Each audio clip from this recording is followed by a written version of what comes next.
Bismillahirrahmanirrahim, alhamdulillah. Salatu wassalamu ala rasulillah wa ala alihi wa sahbihi wa man wala, amma ba'd. Me emrin e Allahut, të gjithë mëshiruesit, falenderojmë Allahun Zotin, krijuesin e botrave. Mirësi dhe bekimet e tij qofshin mbi dashurin e tij dhe dërguarin e tij Muhammedin sallallahu alaihi wasallam, si dhe mbi të gjithë ata besimtarë dhe ato besimtarë që ndjekin dhe pasojnë rrugën e tij deri në ditën e Kiametit. Zotit të lutem, na dhuroj dijet dobishme, na mundsoj vepra të mira, sa të jemi gjallë, na furnizojë furnizim pastër dhe halal. Atëherë po fillojmë me pyetjet pa humbur kohë, sa i kemi të shkruara, sa i kemi të ardhura këtu, po nëse vëllezërit kanë ndonjë pyetje ose motrat mund ta sjellin. Më ndodh ndonjëherë që thotë kur thirret ezanin ndodhem në tualet. A jam në gjuna apo jam në haram? Çfarë të bësh më valla? Çfarë të bësh? Dalësh për jashtë. Ej Zoti i madh, o Zot na jep mend i thon kësaj. Ose Zoti jep aty ku s'ka. Është problem shumë. Që po. Çfarë të bësh vëlla, në banjë do të rezani. Çfarë të bësh? Asgjë, vazhdo historinë. Gjejmë shpesh që përdoret fjala evlia. Evlia është shumë si i fjalës wali. Wali do të thotë i dashur i Zotit. Evlia të dashurit e Zotit. Mirë po, është kthyer si term dhe si terminologji për disa njerëz të veçantë, të cilat kanë prirje dhe aftësi të veçanta dhe që bëjnë mrekullira e tjera. Kjo është rrenë dhe mashtrim. Evlia janë të gjithë muslimanët besimtarë që e besojnë Allahun, botën tjetër, që bëjnë vepra të mira. Çdo njeri që thot ashhadu an la ilaha illallah wa ashhadu anna Muhammeden abduhu wa rasuluhu është evlia, është veli i Zotit. Pastaj shkalla e dashnisë ndryshon sipas veprave dhe ruajtjes nga gjunahet. Sa më shumë të jetë njeriu i devotshëm dhe i përkushtuar ndaj Zotit, aq më shumë rritet shkalla e evliallikut të tij, dhe sa më shumë të jetë i pakujdesshëm apo sa më shumë bëj gjuna, aq më shumë bie shkalla e ama prapa i mbetet evlia, veli. Po dikush është më shumë, dikush është më pak, njësoj si besimi. Ka thënë Zoti në Kur'an: "Ela inna awliya Allahi la khawfun alehim wa la hum yahzanun, alladhina amanu wa kanu yattaqun." Evlijat e Allahut s'ka për ta frikë, as nuk do të mërziten, ata që kanë besuar dhe janë të devotshëm. Që do të thotë, sa më lart jetë shkalla e devocionit dhe devotshmërisë dhe përkushtimit, e zbatimit të rregullave, e largimit nga harami, aq më e lartë shkalla e vlerë. Normalisht, që kur njeriu është shumë i devotshëm, ka dhe një pozicion tek Allahu ndryshe nga njerëzit e tjerë. Zoti e ndihmon, Zoti jep sukses, Zoti ja bën marrë mirë, Zoti mund t'i japë edhe keramete, pra mund ta ndihmojë në situata të caktuara që llogaritë njerëzore nuk funksionojnë apo ligjet nuk funksionojnë. Keramete. Jep Zoti, si më thon mrekulli, jep Zoti, ja jep Zoti në një moment caktuar. Po jo që ti ken këto në dorë ti bëjnë sa herë të duan. Pra në momentin që njëri i thot vetes unë jam evlia, ishtub alehi dhe iksin, se s'mund thot njeriu për veten e tij. Nuk mund thot njeriu për veten e tij që jam evlia. S'mund ta thot, po në momentin që e tha do thot se ka lavdruar veten. Thot Zoti: "Wala tuzaku anfusakum", mos lavdroni vetët tuaja. Do të thonë ky ran kundërshtim me Kur'anin. Mbaroj historia e tij. E para. E dyta, ne mund themi për dikë që është evlia, po më shumë përgjithësi po. Unë mund të them pa frikë fare, Ili është evlia i Zotit. Ibrahim është evlia i Allahut xhelalu. Madje edhe Zenati që është mbështet atje është evlia i Allahut. Madje edhe i vllai atje dhe këto çunat e vegjël e Juvi, edhe Xhakadriu, nëse ka evlia për evliave të Allahut, Xhakadriu për shemb. S'ka si problem. Çdo njeri është evlia i Allahut. Në momentin që ne themi ky është për evliave dhe i vejmë vulën, kush jeti që e ke këtë kompetencë? Të dallosh një njeri në krahasim me tjerët nuk lejohet. E dyta. E treta, nëse Zoti dikujt për shkak të devocionit dhe përkushtimit të tij i jep nderime të caktuara, e shpëton Zoti nga i siklet, e nxjerr Zoti në breg ndaj një halli shumë të madh dhe që thuti me logjik njerëzore nuk funksionon, kjo është prej Allahut dhe nuk është në dorë të evlias, ti personin. Në momenti që ky shtyp me buton sa herë do dhe trego dhe krenohet me të, ushtu bari ve iksin. Nuk është ky, normal, as nuk është për të quajtur evlia i Allahut xhel xhelalu. Dhe në përgjithësi njerëzit që kanë qenë kaq të përkushtuar në gradën e evliallikut nuk e kanë dash kurrë tu a thot dikush këtë gjë, nuk e kanë dash kurrë. Për këtë arsye, ka pas për tyne që kanë poshtru veten e tyne që mos mendojnë njerëzit se kush janë.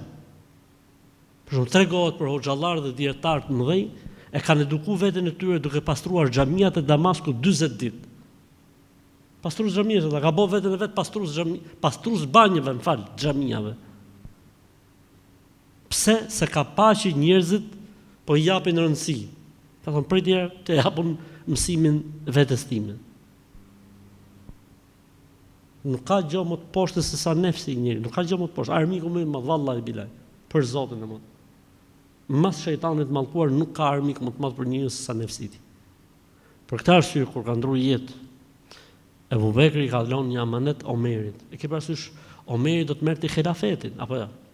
Gjëja më e rëndësishme në fen tonë është të udhëheqësh jetët e njerëzve, të menaxhosh jetët e njerëzve. Ky është pushteti, amanet që se ban as qiejt as toka.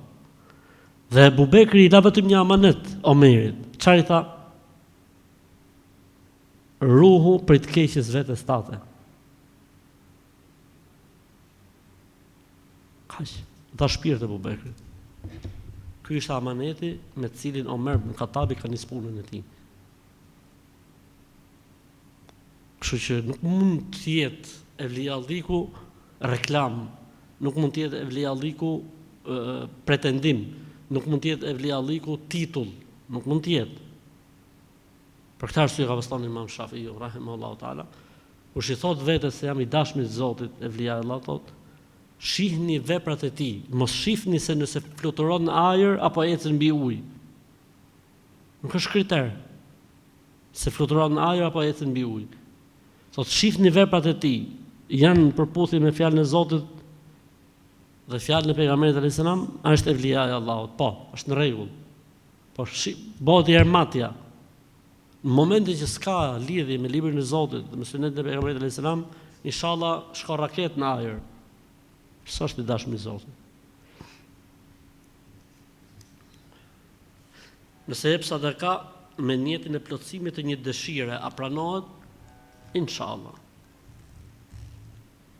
Tani kjo nuk është diçka kështu fikse që funksionon fikse, po si vepër e mirë. Pra në përgjithësi, nëse njeriu bën një vepër të mirë dhe mas asaj vepre të mirë, i lutet Allahut për diçka, thotë o Allah, unë kam bërë këtë punë për hatrin tat. Ti e di o Zoti im se e kam bërë për hatrin tat.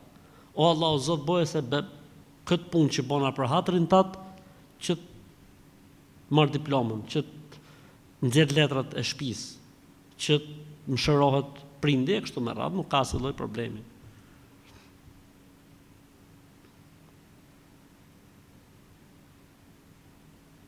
Si ta kuptojmë ajetin 9 të surës El-A'la dhe këshillo aty ku këshilla bën dobi. Këtu është përkthimi çik dysh, kur i thon. Në gjuhën arabe thot fedhekir, si është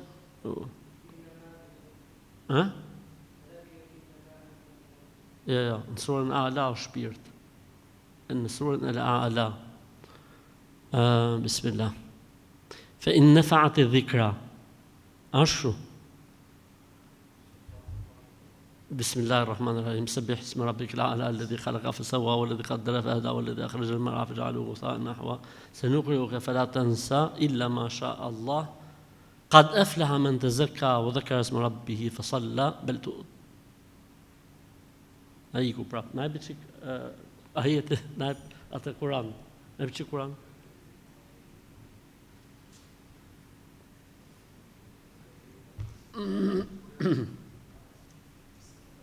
نعم حفيظة وين حفيظة وين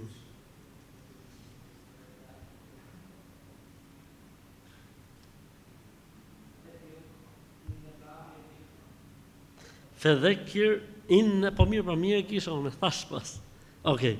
Fedhekir in nafa'ati dhikra. Përkujto, si ka përkthyer ky shoku këtu? Ose kjo shoqja e këshilla aty ku këshilla bën dobi. Nuk është përkthim korrekt. Përkujto nëse këshilla bën dobi. Por faktikisht më saktë është se in nuk është këtu me kuptimin nëse. Ka një rregull në gjuhën arabe që thot in pa fuqi. Dhe in përforcuese. Përkujto, sepse më të vërtet përkujtimi bën dobi. Përkujto, sepse më të vërtet përkujtimi bën dobi. Pra nëse ti përkujto, përkujtimi ka për të bërë dobi. Pyetje, nëse nuk i bën dobi. Allahu thot, përkujto se inne e sigurt, sepse më të vërtet përkujtimi ka për të bërë dobi. Nëse nuk bën. Mund ta përkujtosh dikë dhe si bën dobi. Përgjigja, po si boni ati më bën mu dobi. Se kom heq barrën dhe amanetin nga vetja ime. Kështu që këshillimi është gjithmonë i dobishëm. Këshillimi është gjithmonë në leverdi. Përkujto sepse përkujtimi bën dobi. Nëse nuk i bën personit, do të bëj ty. Kështu që janë rregull.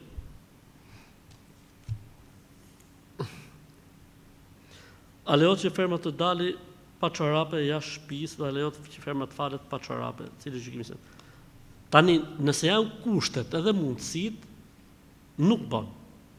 Përderisa janë kushtet dhe mundësitë. Nëse nuk janë kushtet dhe mundësitë, siç ka qenë kohët e më përpashme, çorapi ka qenë luks. Çorapi ka qenë luks, nuk ka qenë siç është sot. Atëherë s'ka si problem. Thjesht xhilbabin që mbulon këmbët edhe ecën.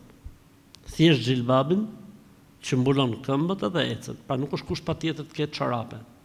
Amon, nëse koma del, është me shapka apo është me sandale dhe nuk është e mbuluar, patjetër që duhet të ketë çorape. Kurse për namazin ka tolerancë. Për namazin ka tolerancë. Pse?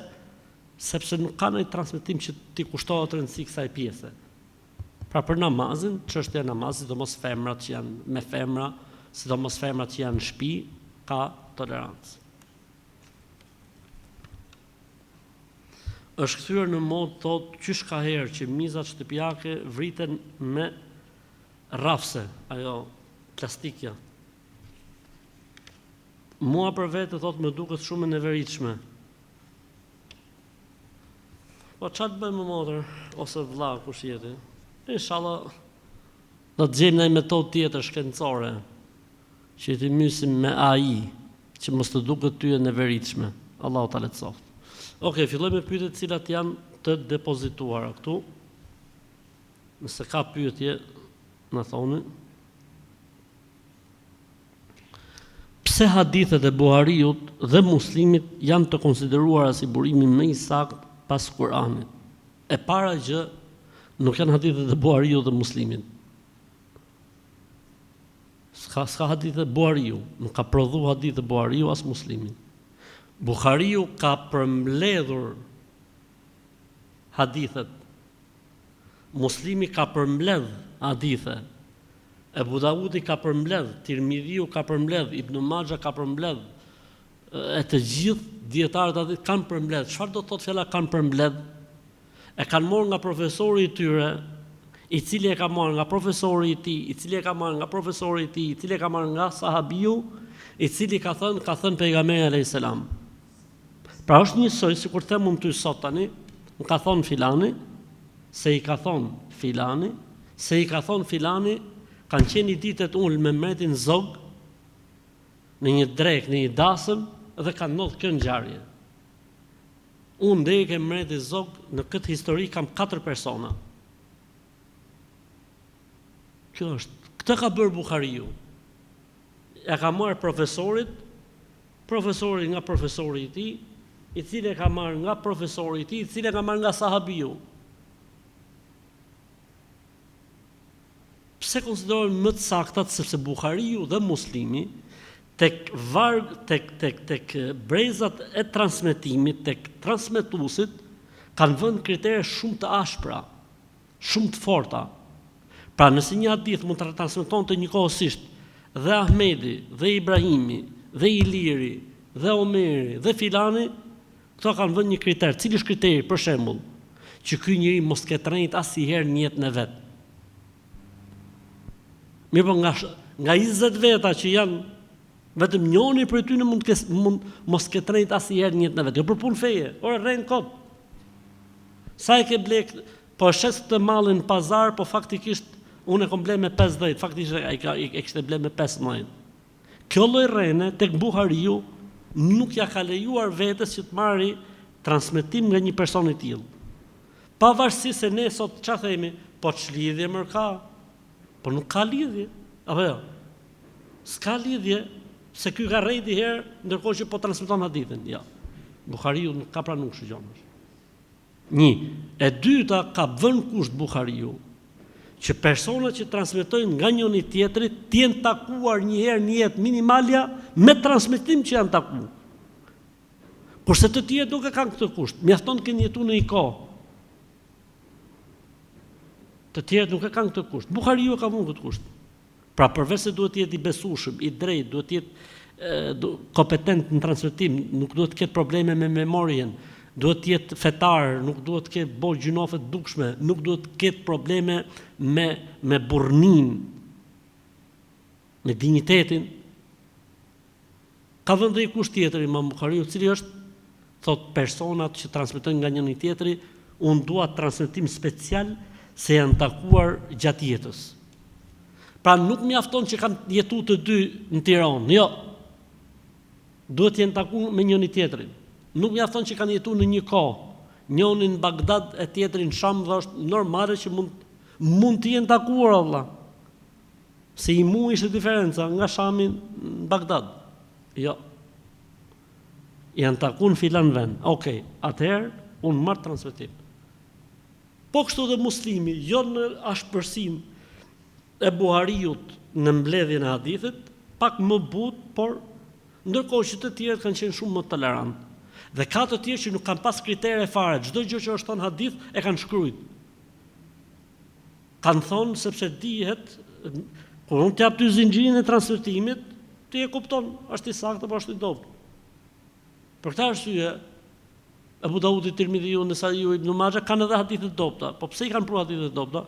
Sepse ata kanë qenë një shkallë dije që kanë menu, duke pru zinxhirin e transmetimit, nuk kanë nevojë me sqaruar këto gjë, ose mirë po njerëzit nuk kanë qenë shkallën e tyre të dijes. Imam Ahmed ibn Hanbali vetëm ka pru me senede, nuk ka gjykuar poshtë fare, pse se shkalla e tij e dijes ka qenë që dihet, s'ka pas nevojë me thonë kjo është e saktë. Qartë.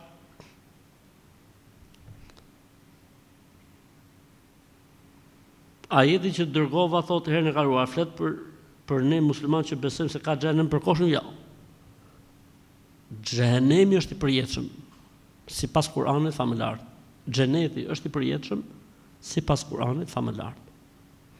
E ke në surën El-Jin. Çfarë thotë ajeti? Wa man ya'si Allaha wa rasulahu fa inna lahu nar jahannama khalidin fiha abada. Është khalidina, apo jo? Khalidina fiha abada.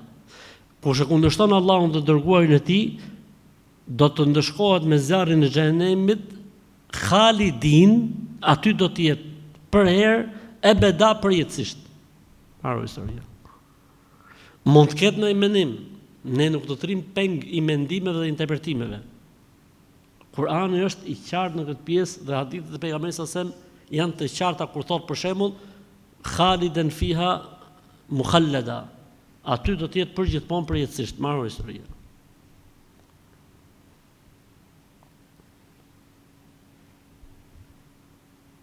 Në Kur'an thuhet se Allahu nuk e fal shirkun, por në Kur'an thuhet që ata që marrin fajde do të digjen në ferr përgjithmonë. Ku e thot këtë për fajtën Zotin Kur'an?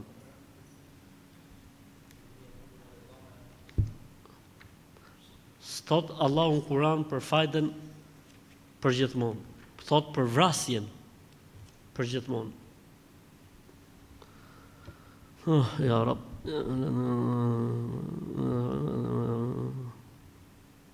Jo, ja ku e ke surën Al-Baqara, nuk e thot Zoti këtë që thoni ju në pyetje.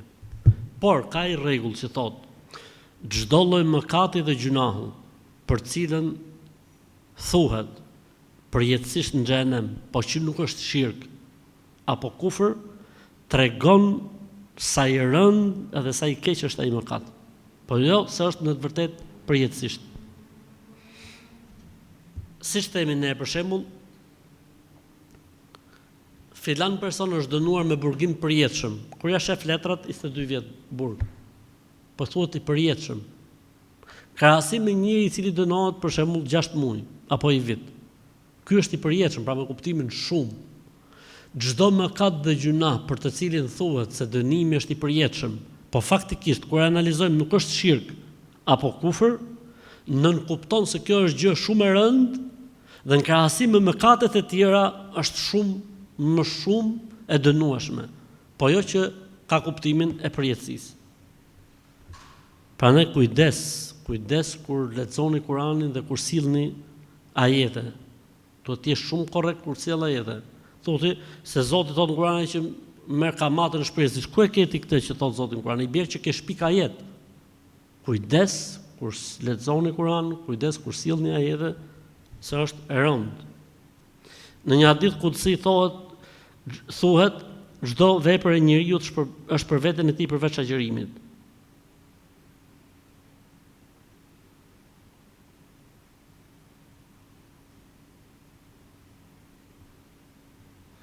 Ka njerëz thotë që agjërojnë për të dobësuar ose për të tjerët. Këta e morin shpërblimin këtë dobësimi edhe tek të tjerët, që Zoti s'marrin gjë. Pra Allahu nën kupton nëpërmjet kësaj se agjërimi është sakrificë, krahasim me adhurimet e tjera. S'keti adhurim në Islam që zgjat 18 orë, 17 orë, 20 orë, 13 orë, s'ke adhurim. Ne nuk e vlerësojmë ndoshta ashtu siç duhet, dhe na duket ditë normale, ditë agjërimit, po faktikisht ti ke thonë tekbirin fillestar edhe je fut në adhurim në Ramazan. S'ka adhurim më të gjatë. Për këtë arsye të Zotit thotë është i imi. E nëse bëhet me sinqeritet, pra jo kështu siç thuhet këtu, për të dobësuar apo për njerëzit, normalisht që sevapi është shumë i madh. Pse? Sepse mundësia për ta bërë për syfaqësi është shumë e madhe. Kush do të zbuloj? Se jeto agjëruar në të vërtetë apo jo? Vetëm Allahu e din, askush nuk mund të ta zbulojë. Se jeti agjërueshëm apo ti mund të bësh namaz dreke në xhami, selam ha vëllezër, si shkoi agjërimi. Askush nuk e di se ti apo agjëron apo jo. Ama Allahu e din. E përderisa njeriu e mend për hatër të Zotit dhe i rri korrekt, do të thotë që shpërblimi është tek Allahu. Çdo send i ndaluar në Kur'an, për shembull alkooli apo mishi i deri dhe gjëra të tjera, nëse njeriu vepron atë del nga feja, duke qenë se janë urdhra direkte. Jo, nuk del nga feja. Është gjunafçar, është mëkatar. Del nga feja vetëm nëse i bën halal. Po i bën halal, haram e del nga Islami. Si e mo musliman? Si ai që tha rakia është si qumshti i nonës. Kjo konsiderohet dalje nga Islami. Dalje. Ky person duhet thotë shahadetin, duhet futet në Islam edhe një herë. Kush thotë që rakia është si qumshti i nonës, rakia ushqen trunin, rakia s'ka si gjë të keqe, ky njeri konsiderohet i dal nga Islami. Ama nëse dikush thotë, o vlla, unë e pi rakin, Zoti më falte, di që është haram, ama vallai, më bë mirë, me thon drejtën. Ma kënoj shpirtin. Ma ushqet trunin. E di si më duket kur pi rakin, sikur më të pi qumësht none. Ky s'ka dal nga Islami, ky xhaili. Sepse ky nuk ka mohu ligjin e Zotit. Nërsa ai që i del ligjit të Zotit përballë thotë, rakia është si qumshti i nonës, ka dal nga Islami. Rakia s'ka si gjë të keqe, është halal, ka dal nga Islami. A kushtot Zotin falë vallaj, po aty si më duket, s'rritot pa të. E tregojnë thotë si Barsalet, kishte qenë njëri që e pite fort gjithë jetën. Edhe anë nga funi jetës si kishte thonë mjek që s'do ta pish mami që. Edhe kishte lënë, kishte heqë dorë. Anë nga funi i thotë edhe kishte pinte vetëm qumësht faktikisht, pinte vetëm qumësht. Anë nga funi thotë çunit vet, mund të ketë qenë dita fundit e jetës së tij ose disa ditë përpara, i thotë o birë, thotë mbiri got qumësht. Ky biri vet kishte qenë hajvan, bir hajvani bir hajvani. Ja mush gotën me raki, e ne i hodh qumësht. E pin Rahmetliu, tak. Oh. Thotë birë dhe i got tjetër. Ja mush ky prap ja përzi.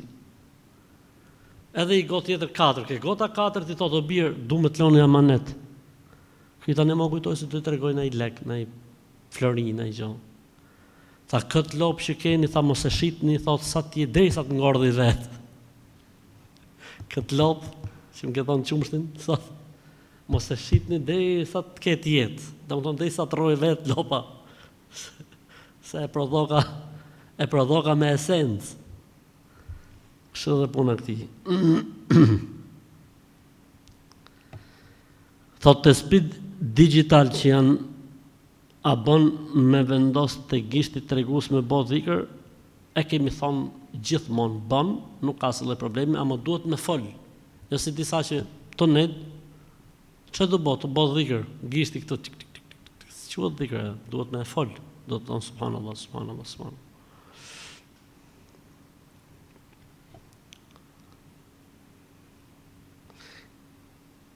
Jetojmë në Slovaki, nuk kemi thot xhami, po është një shoqat arabe që ka xhami dhe falemi atje. Vjerrin e kemi të smund dhe nuk don që varroset në vendin e tij, po thot nëse vdesim varrosni këtu, se toka është njësoj. Mashallah, vjerri që ka mashallah, pikë që ka, Zoti është shpërbleft, nuk ka nevojë pse më shpërngul, me sjell nga i vend, përveç se nëse nuk ka varreza muslimanësh. Nëse nuk ka varreza muslimanësh është muhabet tjetër. Ama nëse ka atë varreza muslimanësh, ku muslimanët kanë parcelën e tyre, nuk përbën asnjë lloj problemi.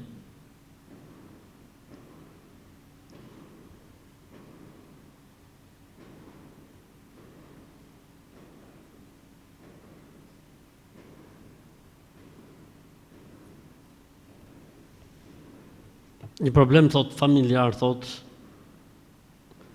kemi ndruar shtëpi dhe kemi marrë një shtëpi të re dhe kërkova prej njerëzve të shtëpisë thot që të dalim, duke qenë se kishte shumë dhoma, të ishim tek dhoma e fundit, ku kishim pak privatësi ne si çift.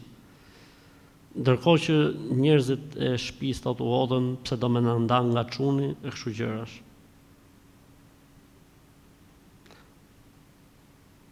Kam të drejtë të thotë që ne të kemi pak jo me dalë nga shtëpia e prindërve, po të jemi më pak në privatësi, në krahasim me dhomat e tjera, s'ka asnjë lloj problemi. Unë nuk e kuptoj pse duhen parë këto gjëra me kaq shumë imësi, po shejtani punon shumë. Shejtani punon shumë, Zot na ruaj. S'ka asnjë gjë të keqe, nuk po thotë dalim, të ikim, të lejmë prindërit. Përderisa ka hapësirë, këta mund të jenë pak më të veçuar, që të kenë banjën e tyre, çifti i ri më vëlla.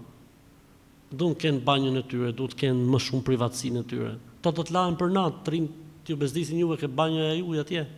Lejmë vëlla atje në qefit vet, në atë ligun e vet.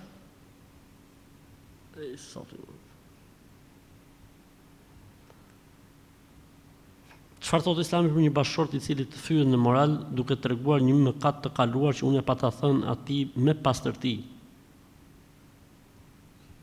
Hajvan insan, thot Islami, ky është hajvan insan, çfarë më thon? Budall njëri. Po edhe gabim nga ana e gozës, pse duhet më tregu një gabim të kaluar, të man penga i më të.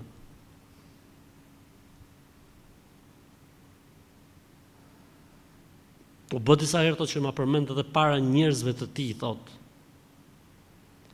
Hajë inshallah, Zoti ta lehtësoft. Sprov, Allahu ta lehtësoft. Kam filluar të dëgjoj Kur'an me kufje. A është problemi njësoj si leximi? Inshallah, ka shpërblim. Edhe edhe khatmja me dëgjim. Pra siç ka shpërblim khatmja me lexim, ka shpërblim khatmja me dëgjim. Kush e ka shpërblimin të madh? Lexim, s'ka dyshim. Khatmja me lexim e ka shpërblimin të madh, por edhe khatmja me dëgjim ka shpërblim. Të dyja kanë shpërblim, po leximi normalisht shumësohet minimalisht me 10. E kam vajzën 1 vjeçe me gji, po ka 2 ditë që nuk po pinë. Do të pi, thot, po nuk e pinë dot sepse qanë. Po vizitojnë, mendojnë, do të jetë një problem veshi, një problem fyti, një problem tjetër.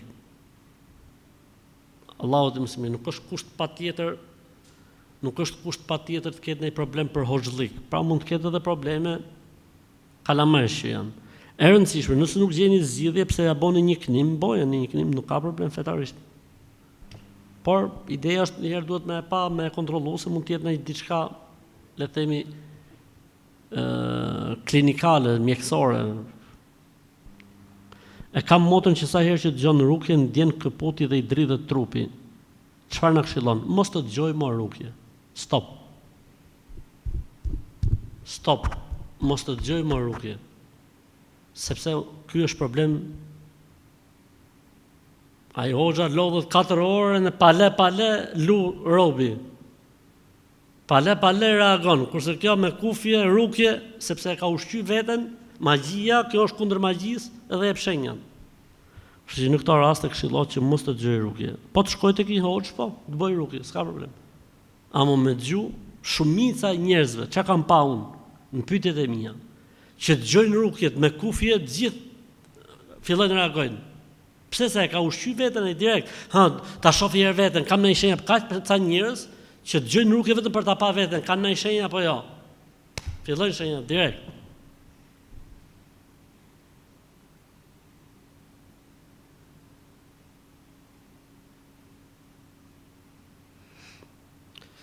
Kemi pas një debat me bashkëshortën, kemi shku për një këndim tek një hoxh. Dhe pastaj thotë unë bëri një gabim se e tradhtova dhe ajo më zbuloi dhe iku tek shtëpia e vet. Mirë po ka shkuar, thotë, dhe ka pyet hoxhën të njëjtin që na bëri rukje. I ka thënë hoxhi nderuar, mendoj të kthehem edhe një herë tek burri se jam ngutur që kam ikë prej shtëpie përderisa ai është penduar. Hoxha i ka thënë 2 pika. Disa lidhje Zoti i lën me vite të ketë tradhti dhe nuk i zbulon sepse nuk dëshiron t'i prish, por tek ti e ka zbuluar sepse Zoti nuk dëshiron të vazhdoj si lidhje dhe ka treguar Zoti se kjo nuk është lidhja e duhur. Ky hoxh duhet varë për veshësh, sot në ruaj. Pasha Allahun.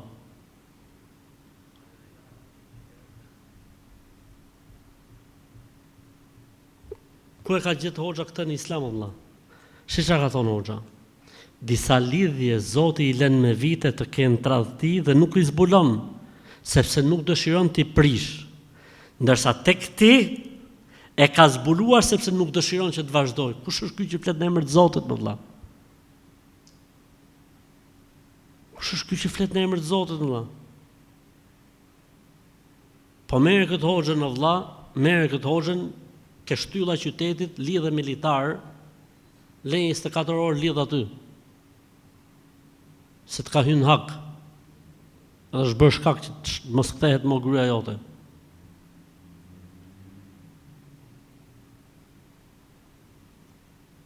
Së të më thonë atë fjallën që fillon me P edhe maro me R. S'ka lidhje me zhligun, Allah, vallahi bilaj, për Zotin. Ajo ka shku me i qahallë, në thonë të gjohë, më duke se jam gut, du të kthehem prap. Disa lidhje Zoti i lën tradhti se s'do që të prishet kurora, kurse disa lidhje Zoti i zbulon se nuk do që të vazhdoj. Kush je ti mër pler? Të ardhë Zoti haku, të ardhë mër.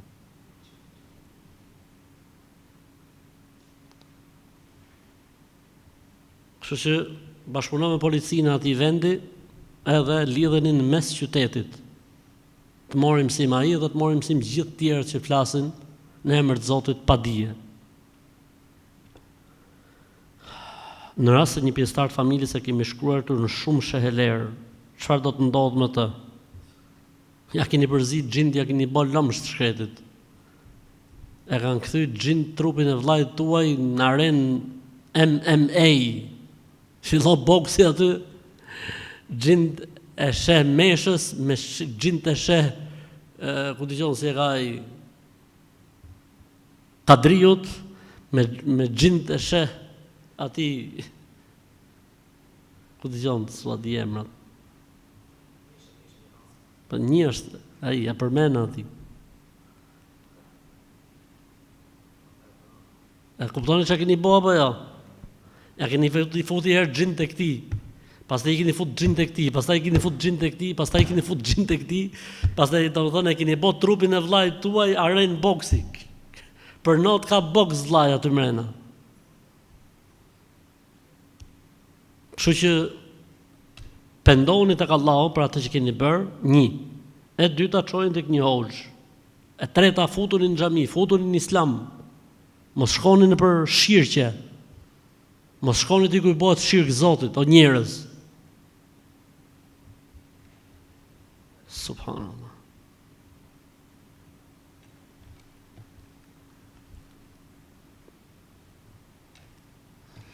A ban me shku te varrezat pas perëndimit të diellit? Po, edhe para, edhe pas. Stresi ngrirje ose stresit zero, s'ka se problem e rëndësishme me bë duan. E rëndësishme është me bë duan.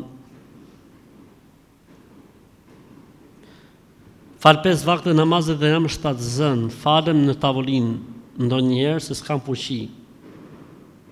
S'ka gjë, inshallah, hajër, inshallah. Kur s'ke fuqi nuk ka problem. Po farzët është mirë me i fal tamam. Kurse sunetet dhe nafilet fali ull nuk ka asnjë problem.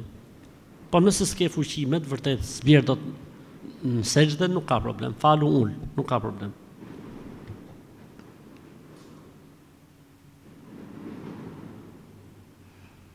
Vjera ime ka bërë byrek shtëpie dhe burri im i tha, o mami nuk ka krip, brumi. Vjera ime i tha, po si nuk ishtiva pa krip është haram të zesh brumin. Mashallah, paske vjerën dietare. Ta pudh vjerën nga larg, e paske mashallah. Ta sjellim një ditë këtu vjerën ke pyetje përgjigjet na japin ai fetva inshallah.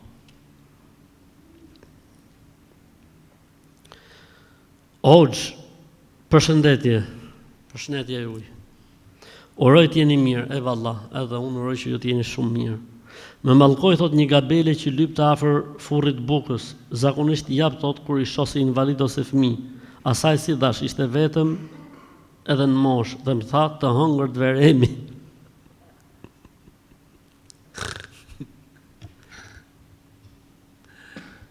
Hajër inshallah, mos e vrit me një. Mos e vrit me një, nuk të zën ky lloj mallkimi, nuk të zën ky lloj mallkimi. E di që nuk është mirë të betohemi në njerëz, por duhet betohemi vetëm në emrin e Allahut, por nëse ndodh pa dieni që jemi betuar në emrat e njerëzve që nuk jetojnë, dhe e thym, a bën mëkat? E para nuk lejohet. Në momentin që betohesh s'ka lidhje më. S'ka lidhje. S'ka lidhje thyve se thyve. Ke thonë ti për shembull, për shpirt babës nuk iki më në tropoj, për shembull. Tani e thyve ikën tropoj, çfarë do të bësh? Futi tas lallët. Po të ketë pak fare krip, jo shumë, krip deti, thot Ibrahimi, sa është kripa më e mirë, thosë i ka të gjithë elementet mrena. Kripa e zezë, pak krip të zezë, kaq. Sa ka 3 gishtat e dorës në 1 litër lall, futi i tas lall, me çik krip, po tjetë e ftohtë se është verë. Ibrahimi thot nuk do të jetë, do të jetë në kushtet e dhomës, do të kushtet e ambientit, po unë jam për të jetë çik e ftohtë, që ta shijoj tamam. E në kështu. Duhet më u pendu tek Allahu se ka në shirkun e vogël, kaq. E thyve se thyve s'ka lidhje, ke hallse ngjallet i tek mi kthehet mbrapsh. Elhamdulillah, ç'na ka gjetë.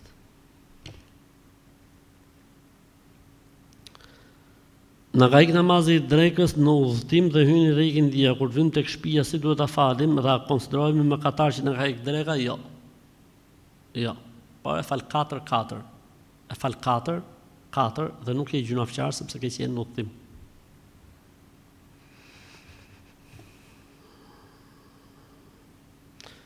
Që kisha një pyetje, është një ushqim që quhet balut. Bëhet nga një vezë fertilizuar, pra nga një embrion i paformuar që inkubohet deri pa arrit në çeljen e tij. A është halal ky lloj ushqimi? Ky lloj ushqimi është në Filipine, në Tajland, vetëm ato kanë në Kim. Pra e lejnë veza zogu i pulës, sa ditë i duhen që të lindi? Sa? 28. 21. Pse e kisha fiksu 28-un? Është ta pula detit, a? Okej, mirë. Ke raca pula dhe s'pas ndal nga pula. E çfarë bëjnë? E lejnë për shembull ditën deri në ditën e 15 ose ditën e 16, ka filluar zogu mu formu, e ne morin qafirat, atë e pjekin ashtu, në vaj. E ne e hajnë. E rëndësishme çfarë gjykimi ka, se ka ca gjona për shembull që mund të jenë halal pavarësisht se nuk e ha dot. Kjo është haram fetarisht. Sepse quhet ngordhësirë. Ka ligjin e ngordhësirës, pra nuk lejohet në Islam. E morën vesh dhe baluti çfarë ishte. O hoj me gjë, jo me xh. Me vu fotografitë që kam dalë me bashkëshortin dhoma, lejohet? Jo. Majnë në album, majnë sirtar, po jo në dhomë se nuk hynë me lajket. Prindi jem ka një shumë të hollash për vdekjen që i ruan aty, a jepet zekat për ty në po. Shumë ka njerëz që për merak që do të duhen lek harxhime qona, i ruan ai për shembull aty, për shembull le të themi 15 milion lek vjetra, 15.000 ose 10.000, i ruan aty se thot s'do t'i vej fëmijët në siklet. Për shembull, a duhet me dhënë zekat për këto? Po, duhet me dhënë zekat. Kam bërë gësheta dhe kam shtuar flokë, janë pa ngjitje. Uji depërton deri tek flokët dhe lëkura e kokës. Në këtë rast pranohet abdesi dhe gusli dhe është i vlefshëm namazi. Ky veprim të mundëson mallkimin e Zotit. Quhet abdesi, quhet namazi, ama je e mallkuar nga Zoti derisa ti heqesh. Me ngjitje, pa ngjitje, me llastiç, pa llastiç, me extension, pa extension, s'ka lidhje fare kjo punë. Ky veprim të bën kandidat për të qenë e mallkuar nga Zoti. Kështu që nuk ja vlen që njeriu të jetojë në mallkimin e Zotit. S'ka lidhje me namazin dhe me abdesin, por ka lidhje me mallkimin e Zotit. La'an Allahu al-wasila wal mustawsila, diçka e tillë pra është hadithi. Ka mallkuar Zoti atë që e ka si zanat këtë punë dhe atë që e bën me dëshirë.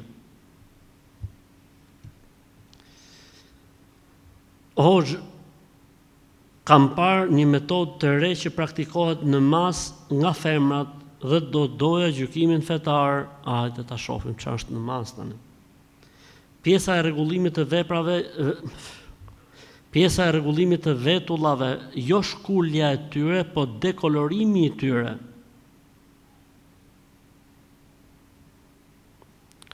Haram dhe mallkim nuk ka, sepse mallkimi është për ato që i shkulin. Namisa, të që i shkulin. Dekolorimi do thot me e bë me ngjyrën e lëkurës, një pjesë të vetullës dhe pjesën tjetër e lën, siç është. Edhe duket si vetull e punuar. Pra, kush e shef nga larg, thotë pas ka qenis. Kush afrohet nga afër, e shef që është sylesh. Ja zbulon se ka qime. Amo kush e shef nga larg, për shembull thot, mashallah. E rëndësishme Pra nuk mund thuhet, unë mendoj që për këtë gjë nuk mund thuhet se ka mallkim, as se ka haram. Po që mu për veten time, se Ahmed nuk më pëlqen me thonë drejtën, sepse rezultati është i njëjtë. Ama haram s'mund thush. Haram nuk mund thush, sepse që thush haram duhet të kesh argument qartë fare. A mund bëhet haram se pasoja është e njëjtë? Allahu alem. Unë kam, domethënë kemi parë rreth kësaj teme, se nuk është hera e parë që është bërë kjo pyetje. Nuk kam gjetë fetva tek dietarët dhe tek themi referencat e fetvave që ne kemi që e bëjnë haram, nuk kam gjetë. Po që më qetëson, nuk më qetëson.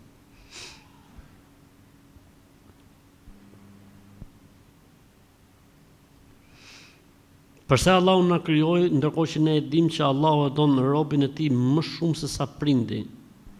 E prindi, sado që t'jeti mërzitur për fëmijës të tij, mund ta mallkojë, por prapë në fund fare e kthen se fëmia është fëmijë. Pse Allahu neve na sprovon? Për dy arsye me mbledh situatën. E para se na pastron. Allahu na pastron. Ose thënë ndryshe, Allahu nuk do që të na dënojë në botën tjetër. Për këtë arsye na sprovon. Thjesht fare.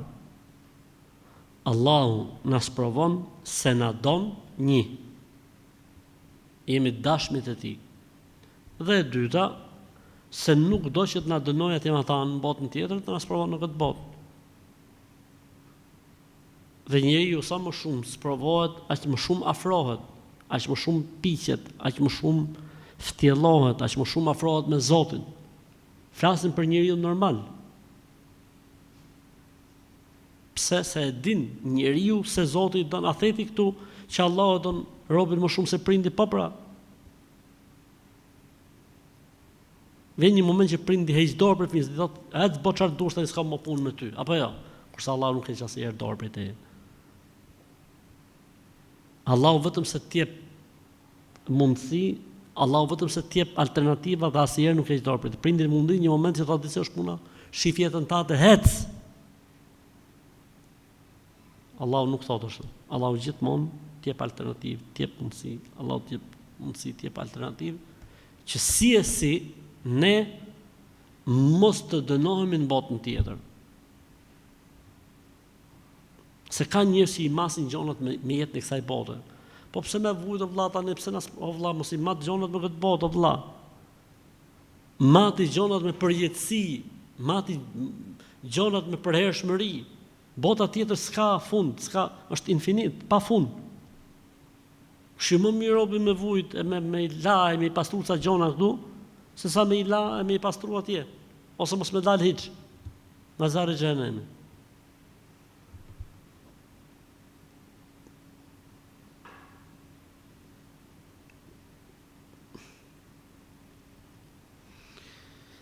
I kemi 2 fëmijë dhe po presim fëmijën tjetër dhe me burrin kam non-stop probleme. Më nënçmon, më ofendon, më thot vdis mos merr frym.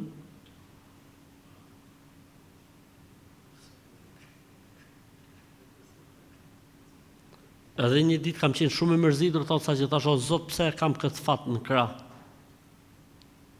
Çfarë zemër pas kam pasun që kam zgjedh këtë fat? Jam penduar që jam drejtuar Zotit në këtë formë. Ama po më plas zemra. O motër, nuk ka pse të plasë zemra. I pi durët, dil shif jetën tate. Pse të plasë zemra ty, le të plasë ati zemra. Le të plasë ati zemra. Merë kalamajtë në hik, dil. Qofse si e thot dot me të. Ndoshta ai pastaj ftjellohet e kupton se çfarë po hum edhe bëhet njeri.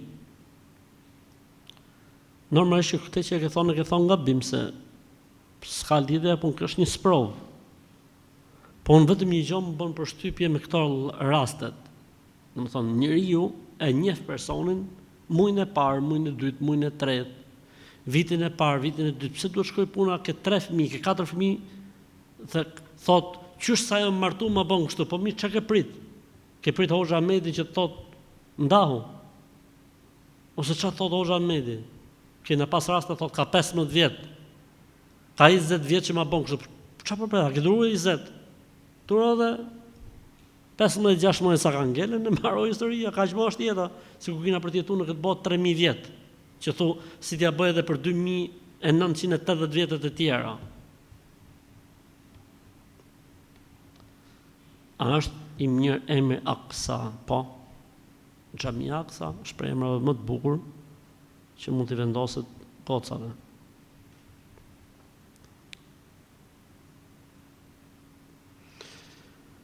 Doja të dija kam gjynat e Zoti dhe kam gabuar. Kur isha e martume, burri nuk më besojke. Thojke, për me të besu në ty shkele Kur'anin. A e vraf Zoti, e vraf të kafshën. Shkele Kur'anin dhe unë normal dosha që ajtë më besojte, e mos me të kip me pas zën kanë në martes, e kam shkel 2 herë Kur'anin, për mu binda i. Mirë po prap ne jemi nda, prap s'm ka besu. Me thonë drejtën më ka hub motivi i jetës. Dhe shpesh mendoj se po më dënon Allah nga që kam shkel Kur'anin.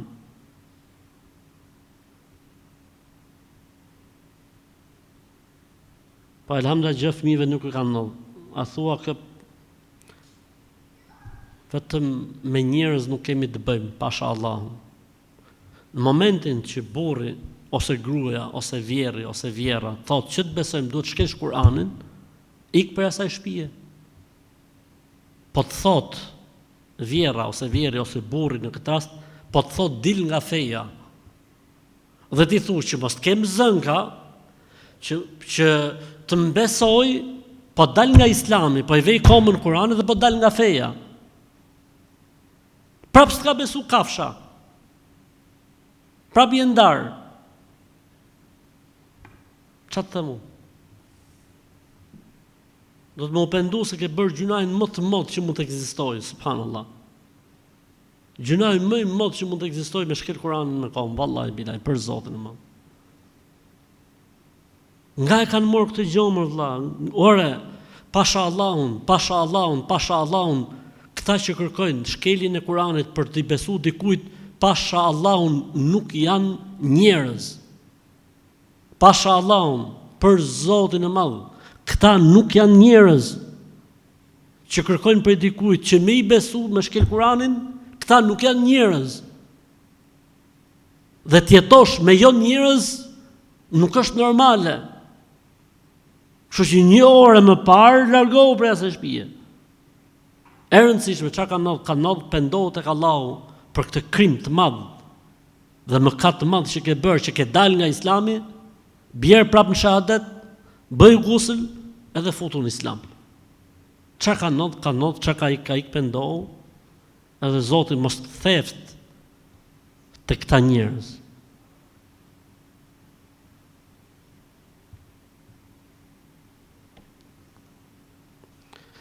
Është e vërtet që kur një besimtar vdes, shpirtet e besimtarëve që kanë vdekur e presin dhe e pyesin, po, është e vërtet. Kur një besimtar ndron jetë, shpirti i tij ngjitet në xhenet, shpirti, jo trupi, trupi është në varr.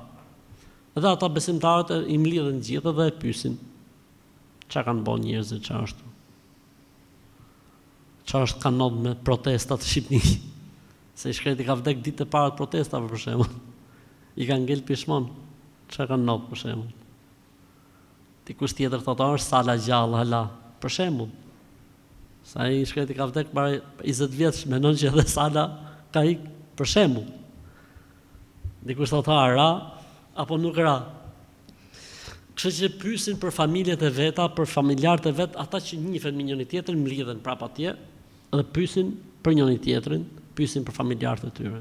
Thotë dhe pyesin për njerëz që mendojnë se janë gjallë. Pyesin për njerëz që mendojnë se janë gjallë. Dhe thonë ato, ky që ka shku sot. E thotë, përse thotë, a i ka vdek me kohë? Thonë ato, pas ka shku në xhenem qafiri. Se kina pak këto ke grupi jonë.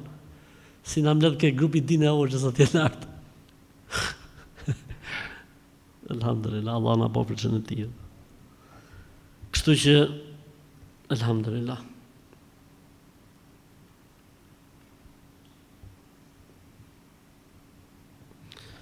Ozhi nderuar, vazhdimisht kur kam shqetësime dhe probleme tim, më kthen një përgjigje njësoj, fal namaz natë. A njëherë njavë apo njëherë në muaj? Natë për natë, vëlla. A ke hall? Natë për natë, fal namaz natë. E bëj herë në vit. O Allah, sot më fal. Nëse gruaja bën divorc me burrin, ai lejohet fetarisht të martohet me dikë tjetër duke e bërë nikahun në xhami dhe të jetojnë në shtëpi të ndara me burrin e ri për shkak të fëmijëve që ka me burrin tjetër, dhe pastaj të takohen kur të duan me njëri tjetrin për muhabetet bashkëshortore. A lejohet fetarisht kjo lloj martese? Po, lejohet. E rëndësishme është që të bëhet nikahu tamam, pra të bëhet martesa e saktë. Mënyrën pastaj se si e menaxhojnë situatën më mrapa, nuk ka asnjë lloj problemi. Nuk ka asnjë lloj problemi. Pra, femra zbret nga të drejtat e saj në këtë rast dhe i lejon burrit që të ketë hapësira më shumë, po edhe për veten vetë siç është rasti, për shembull, që thotë mos krijo shqetësime, mos krijo llafe, probleme, nuk ka problem, por domethënë e rëndësishme me fe është të jenë martu tamam. Po që në martu tamam, mënyra se si e menaxhojnë pastaj gjën nuk ka asnjë problemi. Qartë? Pra rëndësishme është të jetë martesë ligjore. Momenti që është martesë ligjore, se si e menaxhojnë situatën mbrapa, ka ekstrem tolerancë. O hoxha, është tybe betim? Për shembull më thon tybe. Nuk e di se si përkthehet shqip kjo.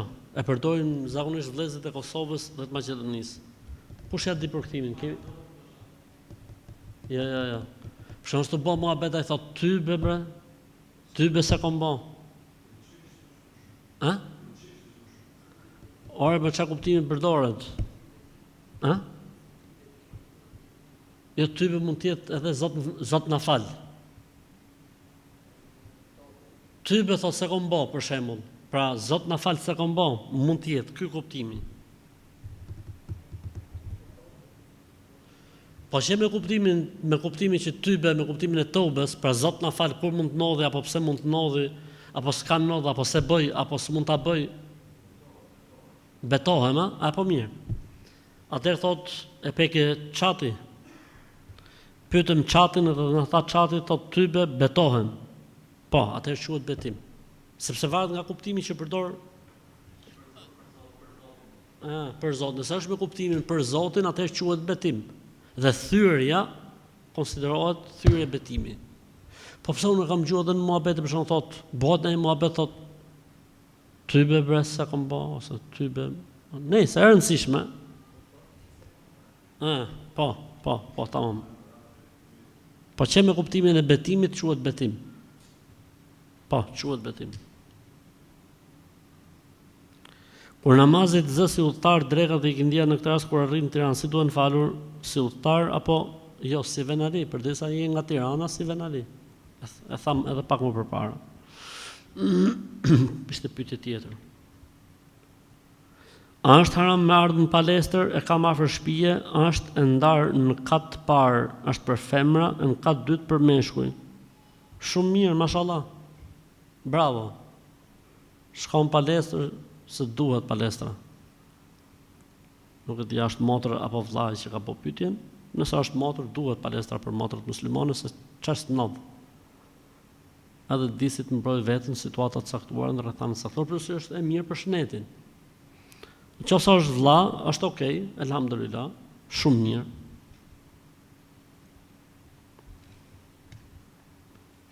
Kam problem me urinën, kam rrjedhje të vazhdueshme, gjë që më ka shkaktuar shumë problem, sidomos me namazin. Më kanë thënë që për çdo namaz duhet të lahem edhe të marr abdes. Kjo po më vështirëson shumë faljen e namazit, sepse marr ndezje të veshkave se i kam të smura. A mund të marr veç abdes pa marr dush siç më kanë thonë? O ju thaft goja aty në që të kanë thonë ty vëlla se duhet bësh dush, duhet të lash. Ju thaft gjysma e gjuhës. mas 6 muaj inshallah shërohet prapë. Në rastet të tilla merret abdes vetëm kur thirret ezani. Vetëm kur thirret ezani merret abdes. Nëse marrja e abdesit i ju shkakton shqetësime, ka një mendim dietar që thotë kjo lloj gjëje nuk merret konsiderat dhe quhet me abdes derisa se prish abdesin në një formë tjetër të prishjes abdesit. Dhe këtë mendim ndër dietarët e mëdhenj e kanë mbrojtur Ibn Taymija. Pra nëse marrja e abdesit në çdo ezan i shkakton probleme dhe shqetësime, ka tolerancë, sipas një mendimi. Ndërsa mendimi i shumicës dhe le të themi i pothuajse të gjithë dietarëve është në çdo ezan abdes. Pa asnjë nuk ka thonë siç ka thonë ky këtu, të lahesh dhe të marrësh abdes. Askush s'e ka thonë. Kështu që gjysma e llapës për zgjati ju thaft. Edhe mas 6 muajsh ju shëroft prap që për shnetin, për durët, po.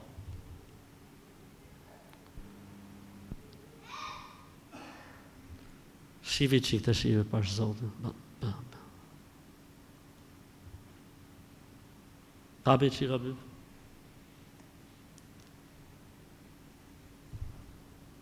Nëse do të kesh pasuri. Hajde deri ta shohim. Amon mos është bë keq për Zotin. Hajde deri ta shohim. Nëse don të kesh pasuri, bëj këtë lutje. O Allah, nëse rrezikun im është në qiell, zbrita atë. Nëse është në tokë, nxirre prej tokë. Nëse është larg, afroje. Nëse është afër, shpejtoje. Nëse është i pak, shtoje. Nëse është i shumë, begatoje. O furnizuesi më i mirë. Nuk ekziston. Ti mund ta bësh, po nuk është kjo duaja e pasurimit, nuk ekziston. Kjo formula nuk ekziston që thoshti duaja e pasurimit, nuk është. Siç thot ky këtu, nëse do pasuri bëj këtë lutje, s'ekziston kjo gjë në Islam.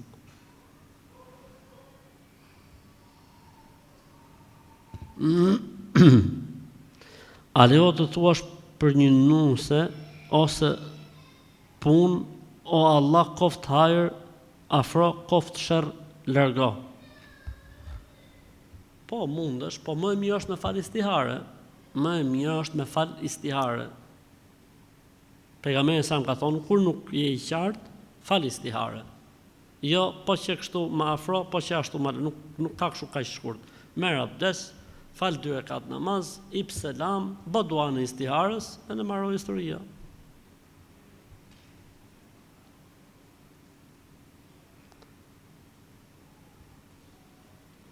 Kam lexuar një hadith që thotë kush mban 100 jo për arsye, i bien çdo ditë 2 qirate. Ne kemi qenë thotë nuk e marrin shpipa, e marrin në borr,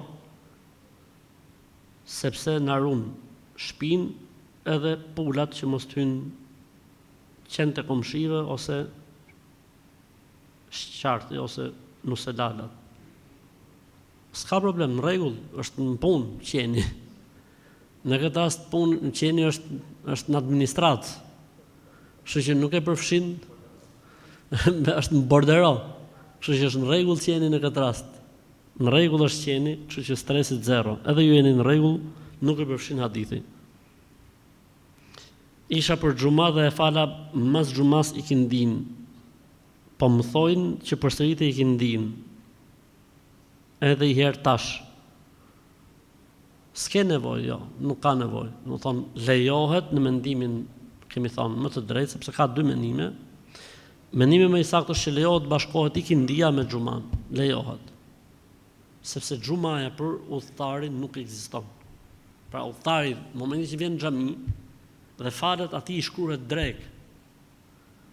Kështu që ai ka fal drekën, fal dhe ikindin. 1. E para, e dyta, nëse vjen një venali për xhuma dhe e kap namazin tehiyat, sa rekat duhet fali? Po këti i kanë hik 2. Sa fal? Do të thotë xhumaja dhe dreka e njësoj. Kështu që jenë rregull vëlla, ata Zoti shpërblef sepse kanë ecë me mendim dietarësh, po ti jenë rregull.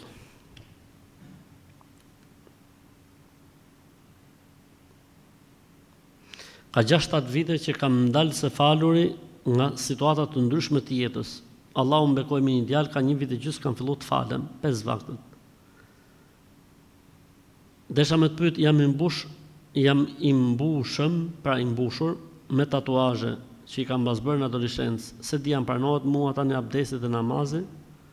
I herë Zoti e bekoft këtë fëmijë se pas ka ardhur me bekim nga Allahu. Elhamdulillah. Pra pas ka le fëmia, edhe ju pas ka ardhur në rrugë të Zotit. Elhamdulillah. Elhamdulillah. Shukër Allahut. Kjo është gjëja më e mirë që ekziston.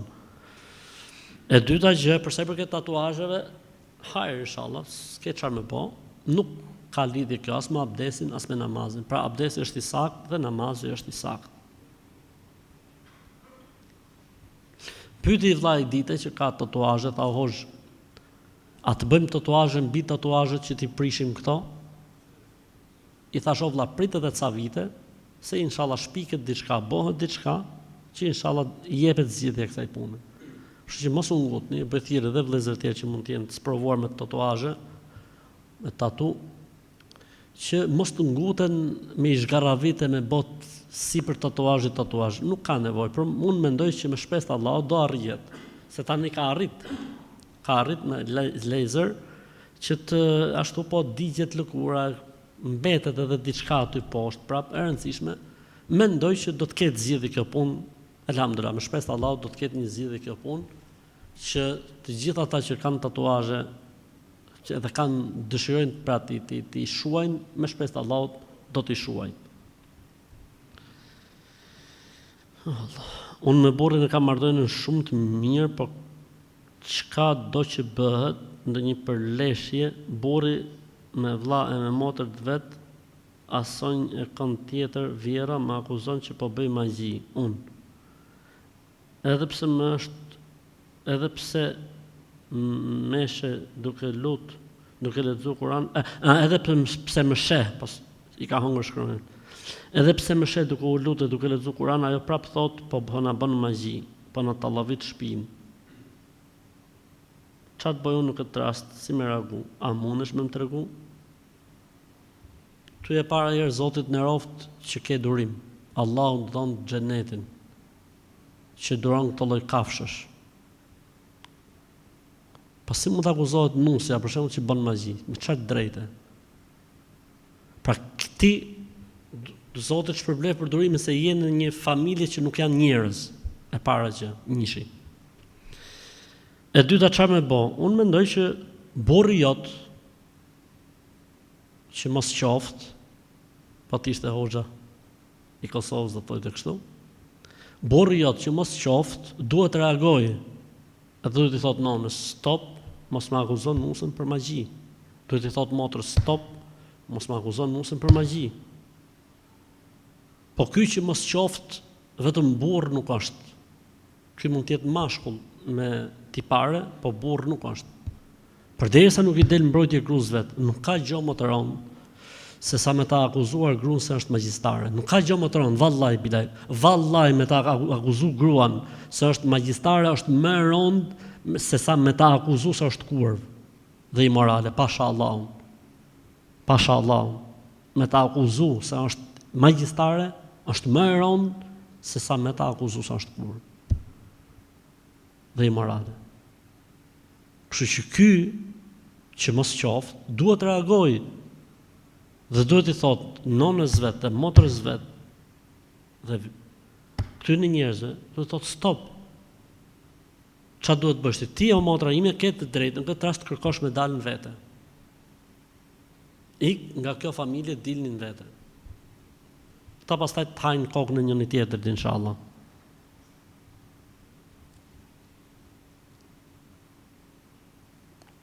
Oj, jo hoj, po o edhe gjë, oj. Pse gjithmonë kur them Allahu ekber, jo ekber, po ekber me k. Allahu ekber, më hapet goja. Nga që s'fal namaz. Po të falsh namaz, nuk ka për të hap goja. Filla fal namaz, inshallah, dhe do të bish në terezi. A lejohet të vendosin fotografi në varrin e një zonje muslimane që falet 5 herë në ditë dhe i bën të gjitha ritet fetare? Jo, nuk lejohet. Nuk lejohet. Se hynin gjinof. për shpirtin e asaj dhe për shpirtin tuaj. Ndoshta juve për shpirtin tuaj nuk ju intereson, por në shpirtin e asaj hyni në gjinof. Nuk lejohet as për besimtar, as për jo besimtare, as për namazli, as për jo namazli, po sidomos ky rasti që ka qenë fetare, ka qenë me 5 vakte. Ju doni me bë diçka që me largu me lajket nga varri i saj, kështu që nuk lejohet.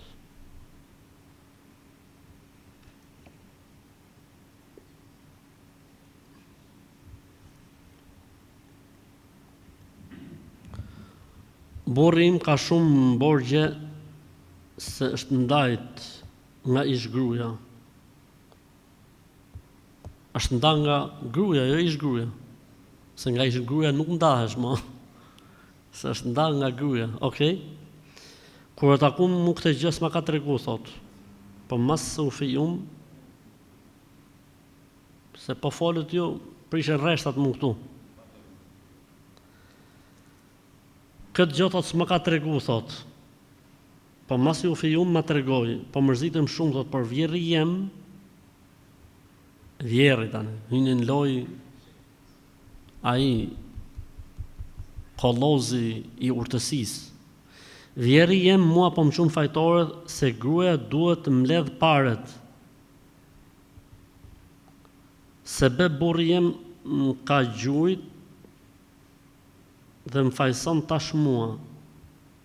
Ekonomisht i ka pas punët keq ka thonë. Para se më marrë mu për herë dalin krah djalit vet, njerë më ka raur burri jem, a i më ka thonë mirë ta ka bon, vjeri, ka thonë, ky, plaku i urt, plaku mere, i ka thonë mirë ta ka bon. Dhe gjithmonë i dalin krah djalit vet, njerë më ka raur mu, okay?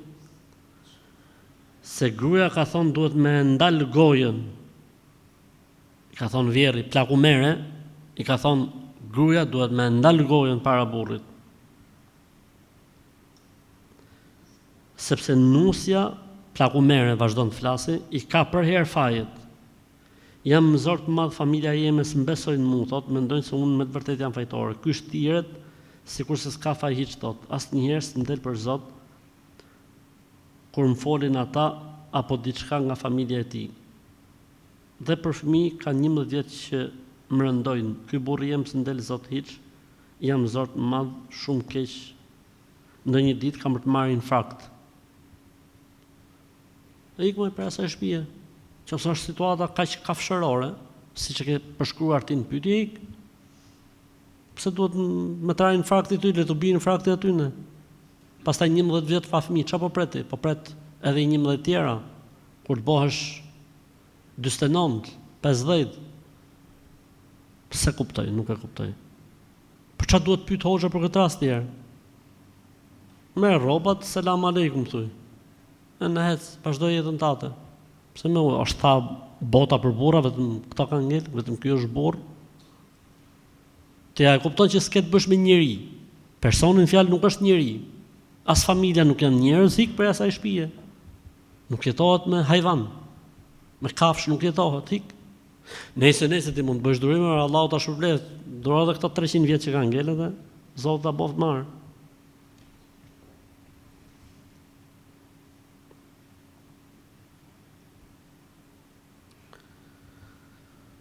Po më thojnë me ala fëmijët, po më thojnë me ala fëmijë syt me ujë të sholes për mësysh, se i nimon dhe me sjell do kri për me qit në shporet dhe ngaca. Jam në hall të madh se deri sot nuk e kam bërë qito, ama kripi kam sjell. Ujë sholes, a e dini çfarë është? Hajde, kush e gjen? Ngrej dorën. Pa e panë ChatGPT. Uji sholes, e gjeti berberi. Uji vëcës. E i shplaft morti, e shplaft të sotë. Këto që thonë duhet me la fëmin uji vëcë e laj, merë uji vëcë dhe laj gjithë, që mos të kapim syshi, laj gjithë me këshu, me sprite. Me uji halje, laj gjithë. Kurse kripen që ke sjell ke bo gabim, po s'ke çfarë më bo, çfarë ta mundi shkreti. Gabim ke bër, po hajde, inshallah Zoti të fal.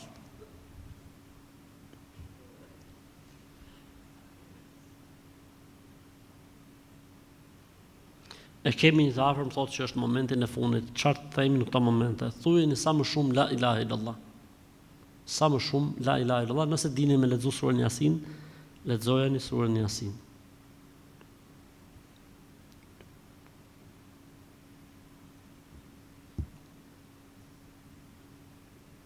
Është një gru këtu me Shami dhe ke puna ku punon kishte marrë një ditë një silëng e u ka thënë grave që është misk. Dhe të nesëm nuk kishte thënë, u testova a keni xhin në trup. Kush e ka duruar erën e miskut nuk ka dhe kush nuk e ka duruar do të thotë që ka xhin. A është e vërtet kjo? Alhamdulillah.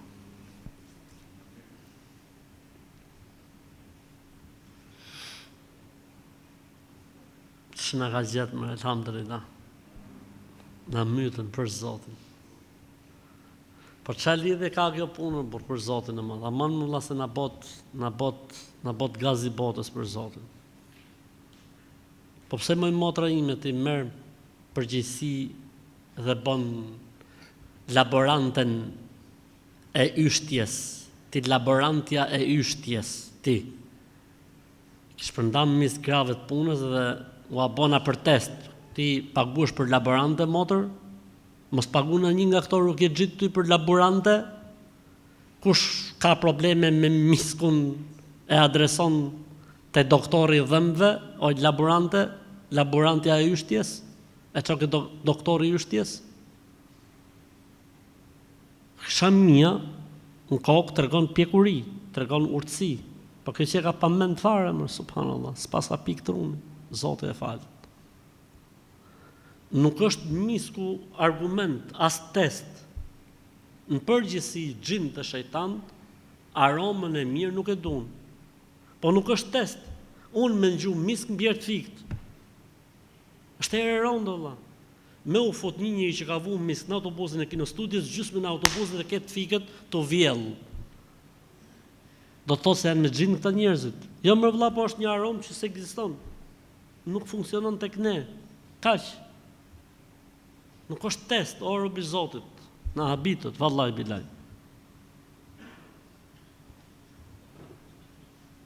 Am lejohet me bë tatuazh në trup se më pëlqen shumë goca ime. Fiton mallkimin e Allahut po e bone. Fiton mallkimin e Allahut. Tani zgjidh mes mallkimit të Allahut edhe ta pëlqen goca. Shif. Kush pesho më shumë peshore? Okej. Ka dalë një metodë e re për lyerjen e tham atë. Okej, po mjaftohemi me kaq inshallah. E kemi plotësuar kohën. Subhanakallahumma wa bihamdika nashhadu an la ilaha illa anta nastaghfiruka wa natubu ilaik. Allahu